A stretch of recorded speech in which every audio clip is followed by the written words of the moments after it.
Brandon, did you upload your video? Brandon, where is your video?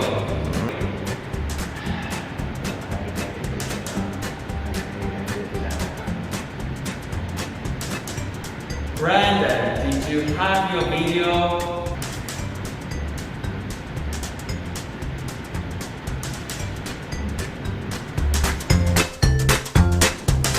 Hi everyone, I'm Brandon from Xinjiang Senior High School. This is video number 2 on giving good speeches. If you didn't watch the first video, or if you didn't do the speech project on Flipgrid, then I am suggesting that you go back, you watch that video, you do the speech project, and the reason why is because the voice practice you are going to get from doing these things will help you with your speech at the end of this video. Alright, so speaking of the last video and speaking of speaking, in the last video we covered the voice. We talked about 3 different ways of improving your speaking. First, we talked about how to control your breath. Then, we talked about your pitch. Remember, your pitch isn't like from baseball. Your pitch is how high and how low your speaking gets. Last, we used a tongue twister to show how to control the words that you speak. Knowing what you are going to say is only a small part of giving a speech. In fact, it's a very small part of giving a speech. Last time, we talked about how using your voice to speak more strongly. This time, we're going to talk about an even more important step in giving a good speech, the body language. Are you ready? Let's get into it.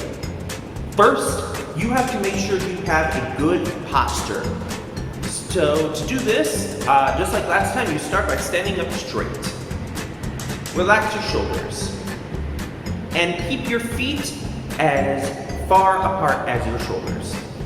You should also keep your body open to the audience. What do I mean, open to the audience? Keep your hands out of your pockets and don't cross your arms. In fact, think Iron Man. Have your palms pointed to your audience as a way of seeming open.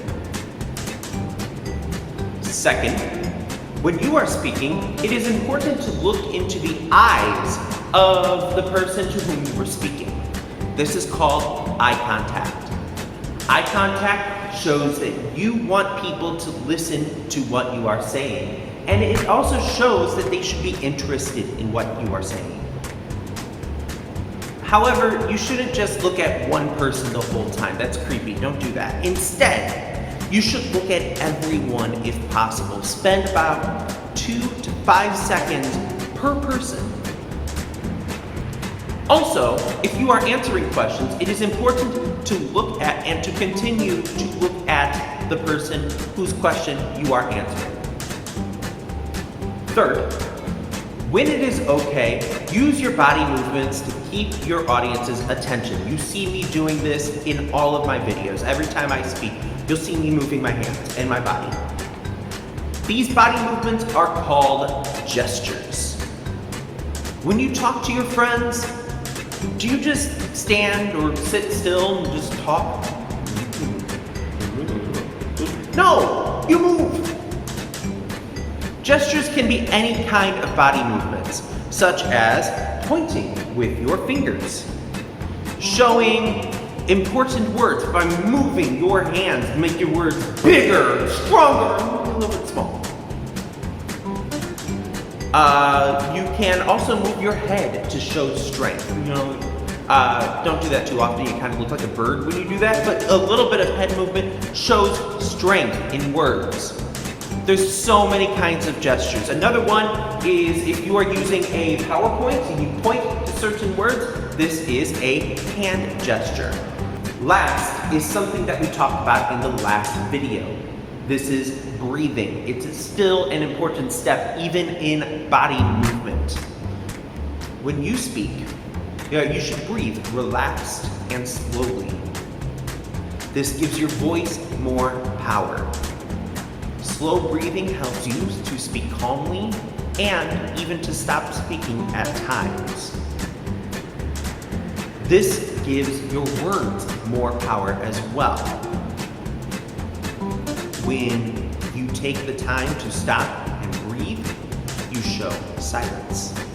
And silence is a way to make the audience think about the words that you've just said.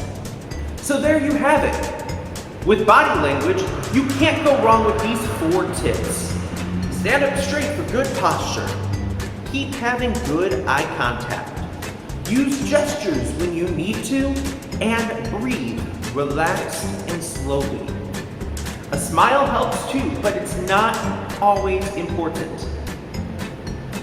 As always, the best way to get better with your body language is to practice. And that's what we're going to do now. What you should do is go back to Flipgrid and give your small speech again. Please give the same speech that you did for the first speech project. This time, ask somebody for help when you're recording. We should actually be able to see your face. Use the body language tips that you learned from this video in your video. You do not need a PowerPoint or any other thing. So, here's an example.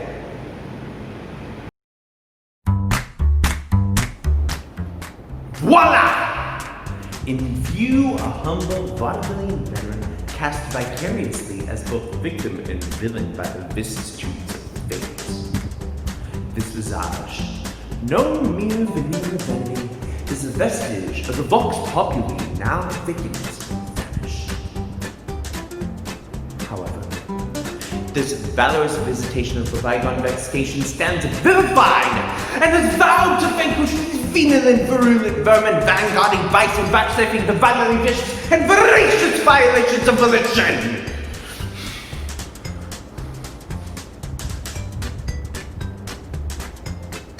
The only verdict is vengeance.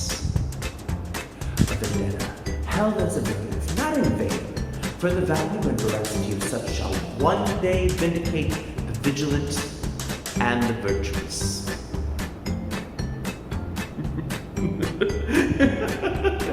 Verily, this vicious swage of beverage veers the most verbose, so let me simply add that it's my very good honor to meet you, and you may call me V.